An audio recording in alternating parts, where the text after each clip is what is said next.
Hello बच्चों, कैसे हैं आप सब लोग। एंड आई होप सबकी पीएम की तैयारी बहुत ही जोरों शोरों से चल रही है। गाइस, एग्जाम आ चुके हैं नियर एंड एग्जाम टाइम मतलब प्रेशर टाइम। बट इस बार नहीं, हमने प्रेशर नहीं लेना है। हमने बहुत ही ज्यादा प्लान तरीके से जो है अपनी एग्जाम प्रिपरेशन करनी है।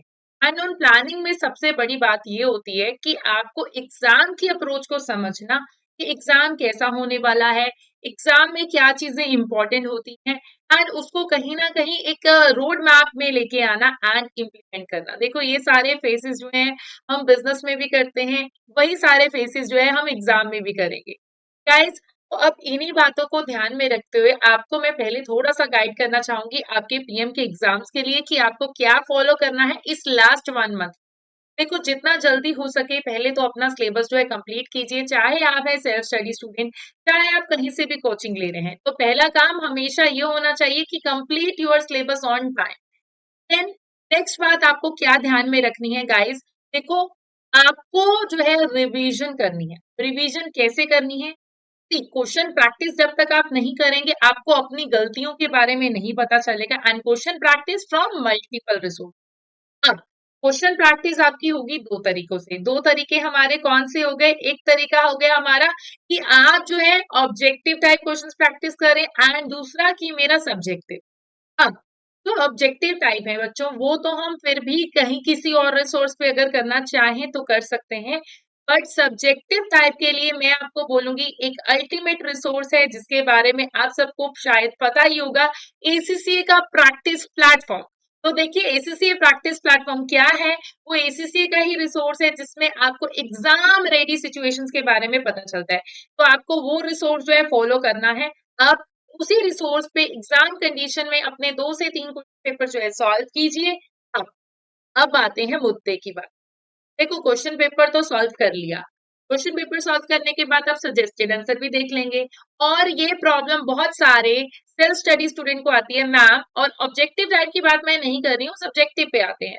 मैम, हमने क्वेश्चन पेपर सॉल्व तो कर लिया, सजेस्टेड आंसर देख भी लिया, पर सब्जेक्टिव आंसर में बहुत सारा सारा लिखा हुआ है, हमें नहीं पता कि कितना लिखना चाहिए।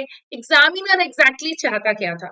कोई बात नहीं, एग्जामिनर आपको खुद आके बताएगा कि हम आपको क्या चाहते थे पेपर में, किस तरीके से पेपर अटेम्प्ट करना चाहते थे।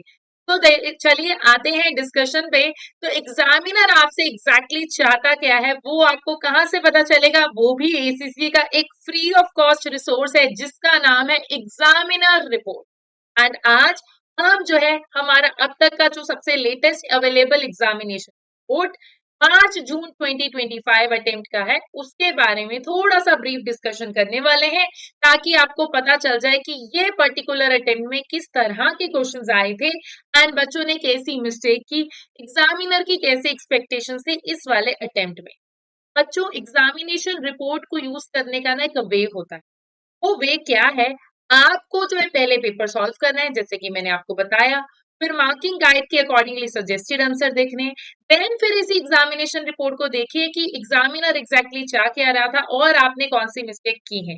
एंड देन उसी के बेस पे फिर हम जो है देखेंगे कि हमारा जो है आज की डेट में कहाँ पर टेक है, कहाँ पर हम स्टैंड कर रहे हैं, and we will improve ourselves. And यही प्रोसेस 2 से 3 बार कीजिए। आई कैन अश्योर यू कि अगर आप बार बार ये प्रोसेस रिपीट करेंगे, अपनी गलतियों से सीखेंगे, तो आप जो है फ्यूचर में पेपर में गलती नहीं करेंगे। कहते हैं ना कि दूध का जला छाछ भी फूक फूक के पीता है, तो आप पहले जल जाइए, अच्छी बात है। एग्जामिनेशन में हमने कोई गड़बड़ नहीं होने देनी है। तो चलिए आज जो है हम एग्जामिनेशन रिपोर्ट का डिस्कशन करते हैं। अब एक इम्पॉर्टेंट बात, हम डिस्कशन तो कर रहे हैं, ये एग्जामिनेशन रिपोर्ट मिलेगा कहाँ पे?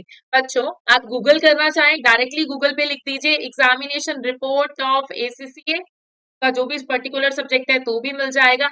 अगर आप गूगल नहीं भी करते हैं, आप जो है और क्या कर सकते हैं, आपको जो है माई एसीसी में लॉग इन करना है, स्टडी रिसोर्सेज में जाना है, अपने स्पेसिफिक सब्जेक्ट को यूज कीजिए, एंड वहां पर सारे रिसोर्सेज अवेलेबल हैं, चाहे वो टेक्निकल आर्टिकल हो, चाहे वो आपके पास पेपर हो, चाहे वो आपका एग्जामिनेशन रिपोर्ट। तो बहुत सारे रिसोर्सेज अवेलेबल है, कंजूसी नहीं करनी एसीसी के रिसोर्सेज को यूज करने में। तो चलिए आज हम फिर स्टार्ट करते हैं हमारा डिस्कशन हमारा एग्जामिनेशन रिपोर्ट का। तो ये मैंने आपके लिए ऑलरेडी जो है डाउनलोड कर दिया। एंड बच्चों, ये गुड न्यूज है कि आप इसको डाउनलोड भी कर सकते हो, तो अपने कन्वीनियंस के हिसाब से आप इसको यूज कर सकते हैं। तो देखो बेसिकली अब इसमें क्या पता चलता है, हम ये डिस्कस कर लेते हैं। मार्किंग प्रोसेस से कि पता चलता है कि कैंडिडेट्स ने प्रीवियस एग्जाम्स में क्या गलतियां की हैं एंड कैसे उनको आगे ध्यान देना चाहिए, एग्जामिनर गाइडेंस देता है।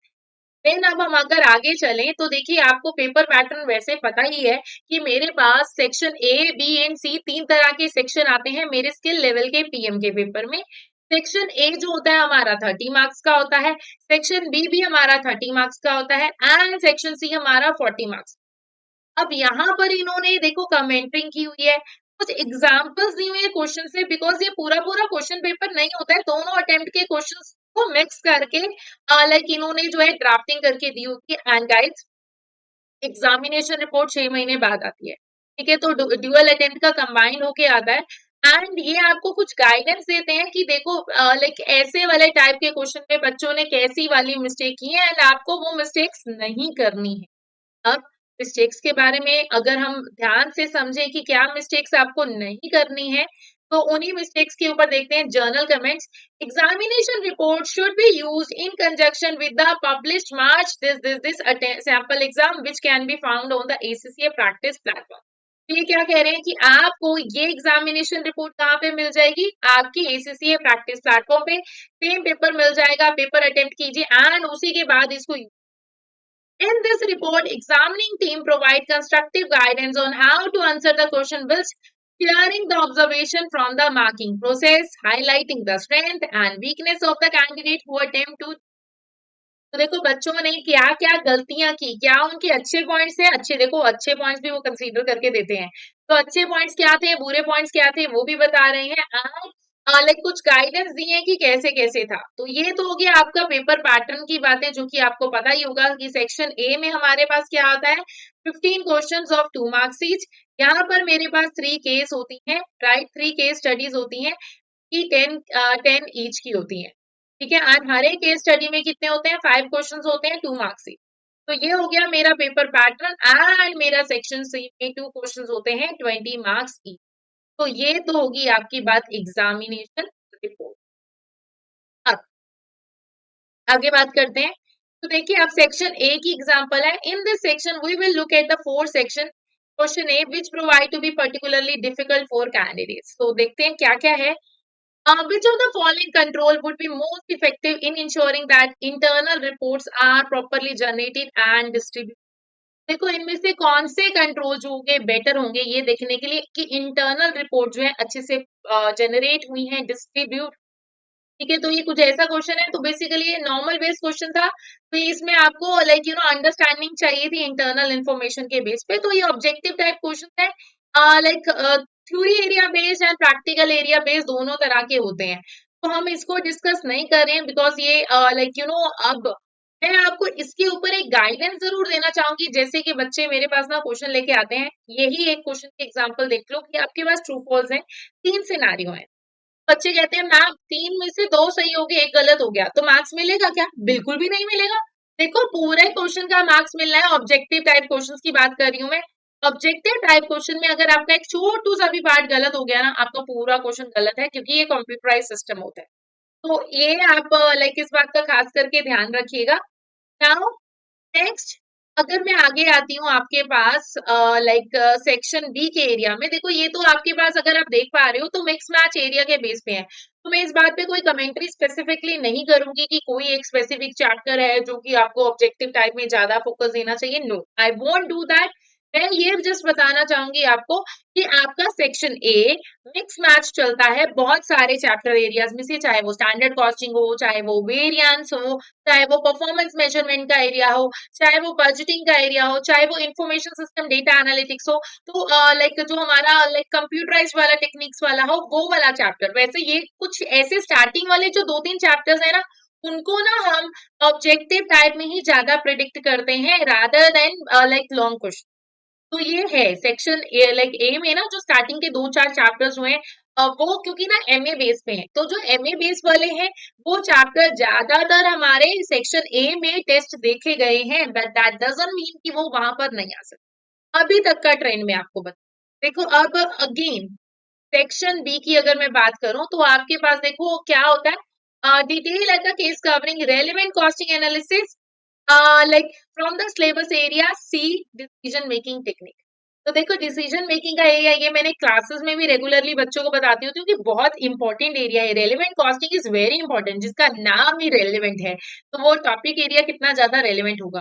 तो देखिए अब यहाँ पर ना आपके पास कुछ लाइक क्वेश्चन था कि manufacturer range of domestic furniture, its finance director is currently reviewing the financial performance of three types of chair which company sells C L and S. अब उसके बाद हमारे पास कुछ रिजल्ट्स आए, कंट्रीब्यूशन आया एंड हमारे फाइनेंस डायरेक्टर को लगता है कि yes it is clear from the recent result that company should continue to sell Comfort but it's unsure whether it should continue to produce the other two chips। ठीक है, तो देखो like उनको ये तो समझ में आ रहा है कि ये तो करना चाहिए बट ये करना चाहिए या नहीं, इनके ऊपर उनको डाउट है। यस उसने सोचा कि आउटसोर्स कर लेते हैं कुछ पार्ट्स एंड कुछ चार पार्ट जो है हम खुद से बना लेंगे। अब कौन सा मुझे आउटसोर्स करना है एंड खुद से बनाना है इसके ऊपर डिसीजन मेकिंग है। एंड रेलेवेंट कॉस्टिंग की एक हमारी समराइज सी छोटी सी वीडियो भी है, अगर आप उसको यूज करना चाहें तो हमारे चैनल पे अवेलेबल है, आप देख सकते हैं। बट रेलेवेंट कॉस्टिंग अगर मैं आपको बोलूं कि मुझे डिसीजन मेकिंग लेने के लिए तब ये यूज होता है, मैं इसको कंट्रीब्यूशन बेसिस पे देख के चलती हूँ। देखो जहां मुझे फायदा होगा मैं अपना रिसोर्स पहले वहां पर लगाऊंगी एंड जहां पर मुझे फायदा कम दिखेगा मैं अपना रिसोर्स वहां पर पहले नहीं लगाऊंगी, फिर मैं उस वाले केस में आउटसोर्स करना ज्यादा बेटर पसंद करूँ। तो ये एंड अगेन ऑब्वियसली इसके अलावा क्वालिटेटिव फैक्टर्स अगर क्वेश्चन पूछता है देता है तो मैं उनको भी कंसीडर करके चलूंगी। क्वालिटेटिव फैक्टर्स जैसे कि लाइक कस्टमर की preferences, again like long term perspect, taxation, बहुत सारे फैक्टर्स हैं जो कि हम देख के चलते हो। ठीक है, तो अभी इसी के बेस पे हमने कैलकुलेट करना है एंड देन डिसीजन। अब अगेन लाइक आगे अगर हम चलें इसी के बेस पे हमारे पास देखो कुछ सब्जेक्टिव कुछ ऑब्जेक्टिव टाइप आपको क्वेश्चन में दिखेंगे एंड आप ये नहीं सोच सकते हो कि सिर्फ और सिर्फ ऑब्जेक्टिव टाइप क्वेश्चन होंगे, किसी पर्टिकुलर एरिया पे सब्जेक्टिव भी हो।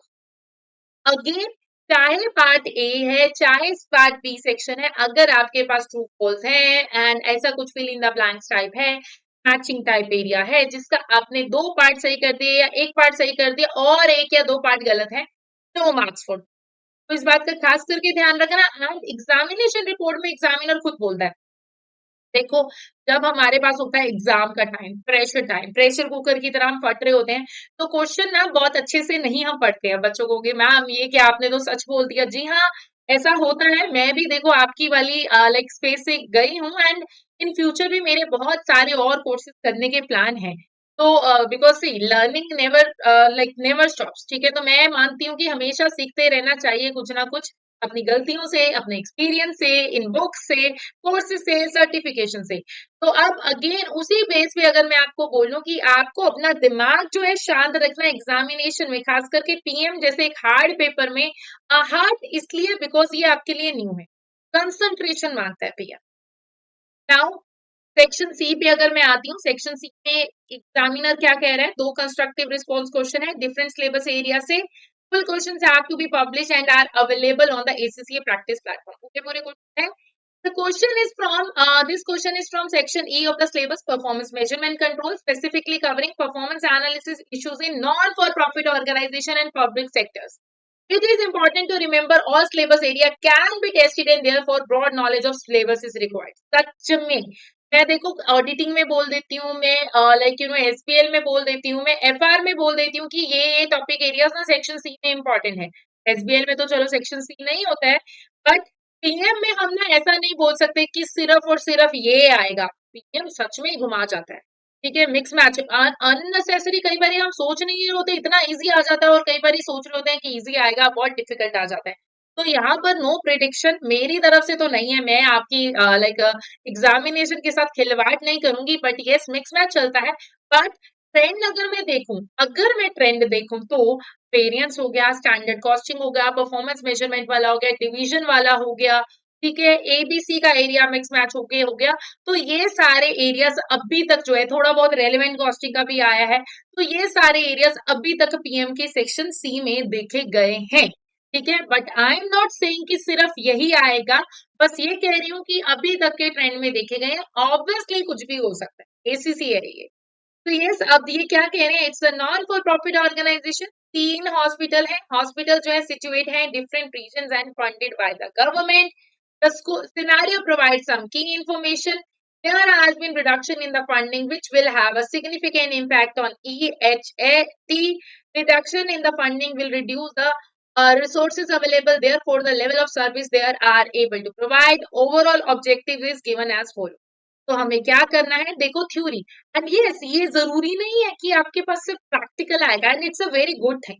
मेरे को तो यही था कि अगर आपके पास कोई क्वेश्चन आ रहा है ना, थ्योरी और प्रैक्टिकल दोनों कंबाइंड पे आ रहा है, तो एटलीस्ट थोड़ा सा तो होप रहेगा कि कुछ नंबर तो मिलेगा ही मिलेगा। क्योंकि प्रैक्टिकल में क्या है कि पूरा का पूरा नंबर जाता है, फिर हाँ स्कोरिंग भी ज्यादा होता है, but still like everything has positive and negative. तो देखो आपको इकोनॉमी, एफिशिएंसी एंड इफेक्टिवनेस जो कि वैल्यू फॉर मनी है, राइट, आपको ये बताना है। नॉन फॉर प्रॉफिटेबल ऑर्गेनाइजेशन में हम वैल्यू फॉर मनी जो है 3 से देखते होते हैं, बिकॉज इनका एक कोई कॉमन ऑब्जेक्टिव नहीं होता है। So yes, when asking for definition, it is important to ensure that definition is complete and will provide a clear understanding of the term and topic later. ये क्या कह रहे हैं कि जब कभी भी आपको कोई डेफिनेशन पूछी जा रही है ना, तो डेफिनेशन मतलब वो ये नहीं कह रहे कि आप वर्ड टू वर्ड जो बुक में है वो वाली डेफिनेशन, बट वो ये चाह रहे हैं कि आप जब कोई डेफिनेशन प्रोवाइड करो तो वो इस तरीके से होनी चाहिए कि जो उसको पढ़ रहा है उसको पढ़ के समझ आए कि आप क्या कुछ समझाने की कोशिश कर रहे हो, फर्स्ट थिंग। एंड दूसरी बात ये कि आपको लाइक जैसे कि एक एग्जांपल है economy. Economy can be defined as extent to which services of an acceptable quantity and quality are provided at the lowest cost possible। ठीक है, हम नॉर्मली बोल लेते हैं ये बहुत इकोनॉमिकल है। इकोनॉमिकल क्यों है कि इतने में इतनी क्वांटिटी मिल रही है, बहुत सही बात हो गई है। जैसे कई बार कोई ऑफ लगती है, हम अपने मम्मी पापा को बोलते हैं, मम्मा पापा ये तो बहुत सस्ते में पड़ रहा है। वो कहते हैं कैसे सस्ते में पड़ रहा है, मम्मा पापा आपको पता है ऑफ लगी है और इतने में मिल रहा है, इतनी महंगी चीज। ठीक है, तो ये दैट इज कि आप जस्टिफाई करने की कोशिश कर रहे हो। अब नेक्स्ट, अगर मैं बात करूं, economy is minimising the cost not enough to gain marks. देखो इकोनॉमी मतलब कि खर्चा कम हो, ये आपके इतना ही लिख दोगे ना, कंजूसी करोगे तो वो मार्क्स में भी कंजूसी करेंगे। वो साफ बता रहे हैं, आपको प्रॉपर लिखना है। देखो डेफिनेशन, ये एक बुकिश लैंग्वेज प्रॉपरली नहीं है, बट ये स्पेसिफिकली क्या है कि आपको जो है बताया गया है कि किस हद तक आपको जो है लिखना है। ठीक है, हद तक मीन्स कि अब जैसे बच्चों का ये क्वेश्चन रहता है कि मैम कितना लिखें, तो कितना लिखें वो खुद ही बता रहे हैं ना, राइट। अब एक लाइक अभी लाइक प्रैक्टिकल से मुझे याद आया कि लाइक प्रैक्टिकल और थ्योरेटिकल एरिया, एक आपके पास ना मैट्रिक्स बेस्ड क्वेश्चन है, लाइक जैसे कि आपके पास बैलेंस स्कोर कार्ड है, ऐसे वाले मैट्रिक्स भी सेक्शन सी में देखे गए हैं, तो उनको भी आप अच्छे से करके जाए। Explain why it is important that use a balanced mix of performance measures across 3 E's। ये क्यों हमारे लिए important है, देखो हमें पता है। In the contrast to part A, one part, this part requires application to TEHT। To note this verb requirement is to explain and therefore a bullet point or short sentence is not enough। तो देखो word पे जाओ, क्या कह रहे हैं, explain. Explain का मतलब कि आपने छोटे छोटे पॉइंटर्स में नहीं लिखना।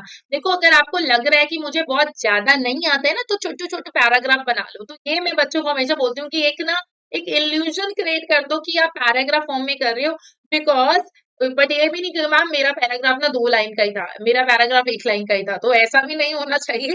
ठीक है, but yes you have to show कि आप लाइक एक्सप्लेनेशन फॉर्म में जाने की कोशिश करो। सामने वाले एक्सप्लेन क्या होता है, सामने वाले को समझाना, तो समझाने में थोड़ी सी मेहनत तो लगती है ना, वो दिखाओ। So this part was not well answered. Many candidates failed to meet the requirement and repeated part 1A with the explanation of this, or simply provide the measure which would be used by EHT। तो कहते हैं ये बच्चे नहीं कर पाए। तो yes, क्या दिक्कत थी इस वाले पार्ट में, the focus of this requirement is why a balance mix decision. मतलब उन्होंने ना क्वेश्चन को ही बाईपास कर दिया, भूख लगी थी, लास्ट में आते आते लग गई होगी। तो यस कि why it is important to have a balance mix. So this is looking for an explanation why EHT needs to have measures across economy, efficiency and effectiveness, and not why they are measuring each individual। Question था क्यों चाहिए दोनों का mixture, तीनों का mixture क्यों चाहिए। तो दैट इज ये आपको जानने की जरूरत है। Firstly there is important information provided in the scenario to consider when developing a response to the question. कहते हैं सबसे इंपॉर्टेंट बात, क्वेश्चन में ना बहुत सारी इंफॉर्मेशन अवेलेबल थी। तो क्या है, government reduce funding, reduction in staff, overall objectivity, ये आपके पास इंपॉर्टेंट थी। ठीक है, इंफॉर्मेशन अवेलेबल थी। Secondly, consideration of the link between three Es, और क्या इंपॉर्टेंट है, आपको तीनों ईज के बारे में लिंक होना जरूरी है। तो restriction in the funding, reducing the resources the hospital will have available, less equipment, reduction in the staff, ये सारे क्या है मेरे पास info. A good response pick up on the importance of not over focusing on the one of the performance with funding being reduced EHD. There is a risk too much emphasis based on the cost control and they are not achieving it the overall objective effectively. ठीक है, तो एक अच्छा response है कि मुझे क्या करना है, मैंने ज्यादा परफॉर्मेंस बेस्ड एरिया पे बहुत ज्यादा फोकस नहीं करना कि ये इसकी सी हो जाएगा, रिस्क हो जाएगा। ध्यान दो, here is an interrelationship between economy, efficiency and effectiveness and these balance, और तीनों में रिलेशनशिप होता है ये हम जानते हैं। maintaining a good performance for economy perspective whilst maintaining effectiveness, देखो आपके पास इकोनॉमिकल हो बट ये ना हो कि इकोनॉमिकल सस्ता देखते देखते आपका काम ही पूरा ना, ठीक है, तो मतलब आपका ऑब्जेक्टिव अचीव ना हो, तो ये आपको ध्यान में रखना है। A balanced performance measure across three is make sure that EHT staff are working efficiently to wait the time the targets will maintaining the good quality of service effectiveness and this is especially important with the reduce, वो समझाने की कोशिश कर रहे हैं कि ठीक है पैसे भी कंट्रोल में हो, हमारा ऑब्जेक्टिव भी पूरा हो पाए, और वो कैसे हो पाएगा, हमारे स्टाफ का बैलेंस यानी कि उनकी एफिशिएंसी के ऊपर ये डिपेंड करेगा। तो आपको मतलब ये तीनों का मिक्सचर जो है होना क्यों जरूरी है ये आपको एक्सप्लेन करते हुए।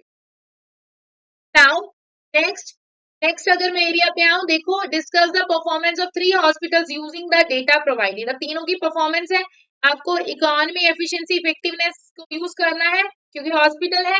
This was well answered by the majority of candidates who were able to identify appropriate performance data discussed under each. तो जो बच्चे इसको ढूंढ पाए वो अच्छे से कर पाए थे। The requirement here is very specific to discuss the performance under the heading economy, efficiency and effectiveness. Those candidates who did not use the headings were unable to effectively link the performance discussion to the appropriate E and missed out the marks. तो देखो वो नहीं कर पाए, देखो वैसे तो इतना कुछ इस वाले क्वेश्चन में था नहीं, आपको परफॉर्मेंस जो है थ्री ईज के बेस पे करनी थी एंड वो सिनेरियो आपको इन्फॉर्मेशन दे रहा था कि अच्छा बजट्स पूरे हुए या नहीं हुए, कॉस्टिंग कितनी लगी, पेशेंट्स को कैसे ट्रीट किया, बेसिकली हम इसको अगर मैं आपको बोलूं ना KPI based, KPI based, KPI क्या होते हैं आपको पता होगा, नहीं पता तो मैं एक्सप्लेन कर देती हूँ। देखो सीएसएफ क्या होता है पहले ये समझो के लिए, सीएसएफ होते हैं क्रिटिकल सक्सेस फैक्टर, मेरी ऑर्गेनाइजेशन मेरे लिए सक्सेस के लिए क्या क्रिटिकल है, that is CSF and CSF को मेजर करने के लिए हम यूज करते हैं केपीआईज। केपीआईज क्या होते हैं, फाइनेंशियल मैट्रिक्स,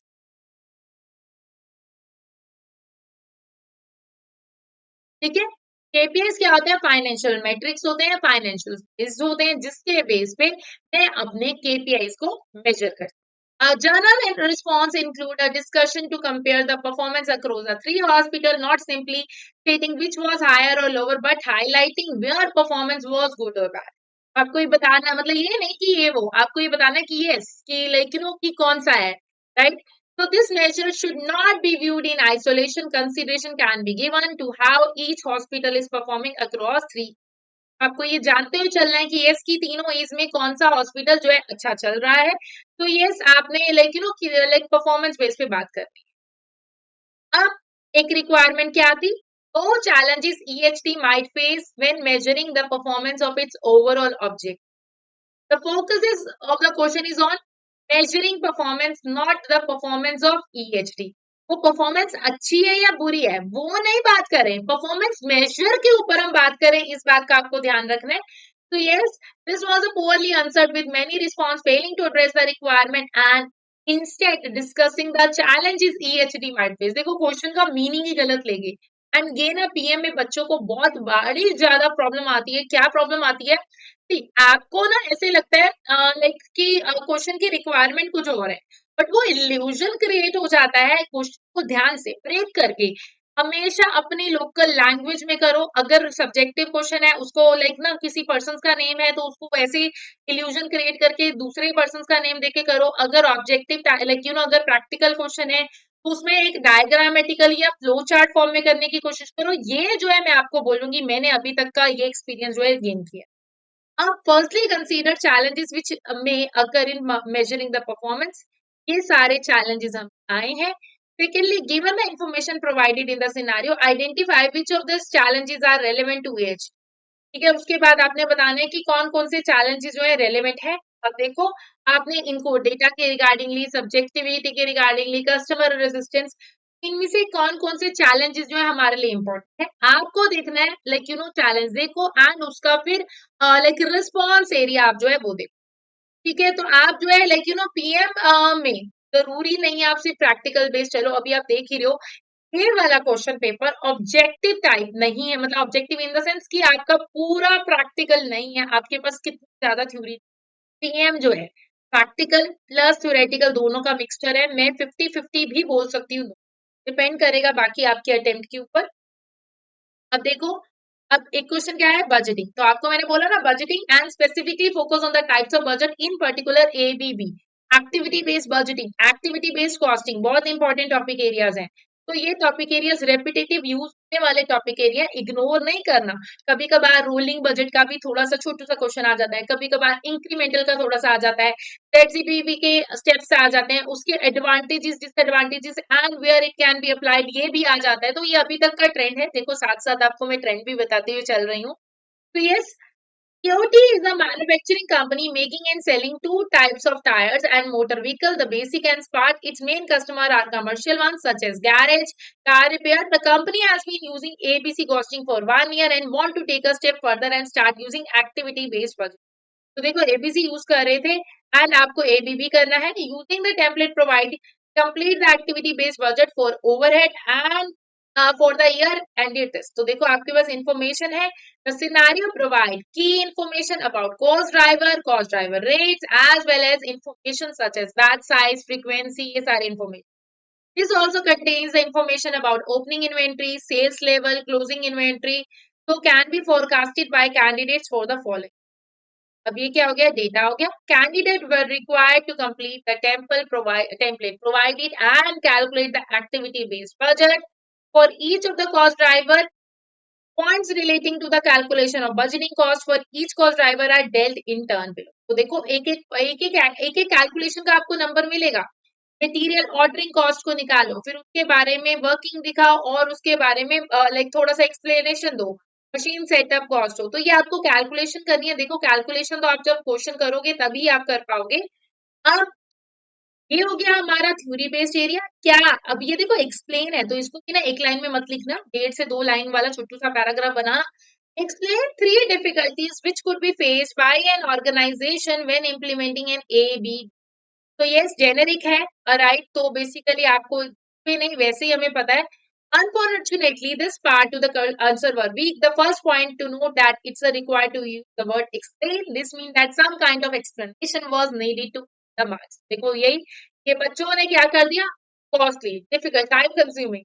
तो यस, ये ध्यान दो, टू शॉर्ट, कंजूसी करोगे मार्क्स नहीं मिलेंगे। They made no attempt to explain in what regard they get no content in the point. Reference needed to be made to the fact. For example, the implementation system is expensive and it need to be justified by the cost benefit intent. Similarly, in this gathering, the information can be difficult. A sentence like ABB is costly is not actually saying that anything that points out this with no context given should be। तो देखो, वो साफ कह रही है कि आपने इतना इतना इतना ज्यादा जो है आपने लाइक शॉर्ट जो है चलाया है, इतना ज्यादा शॉर्ट चलाओगे तो देखो कहाँ से लाइक हम आपको जो है मार्क्स देके जाएंगे। तो इसी के साथ हमारा एग्जामिनेशन रिपोर्ट का एनालिसिस जो है कंप्लीट हो चुका है। एंड देन अब हम जो है आगे आपको मैं थोड़ी सी गाइडेंस देना चाहूंगी कि आपके पेपर के लिए आपको क्या चीजें जो है अप्लाई करनी चाहिए। तो उन चीजों में से मैं आपको कुछ जो है गाइडेंस देना चाहूंगी कि आपको लाइक जैसे कि मैंने ऑलरेडी बोला कि how to use this.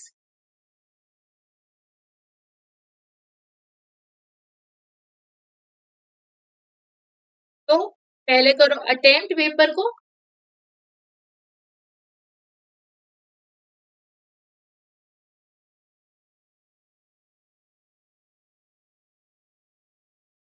Then उसके बाद मैच विद सजेस्टेड आंसर,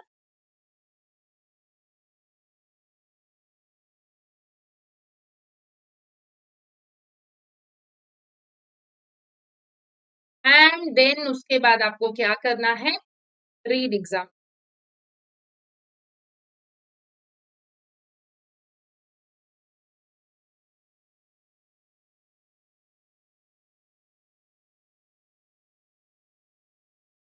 ठीक है, तो ये आपका प्रोसेस है, एंड डू इट ट्वाइस।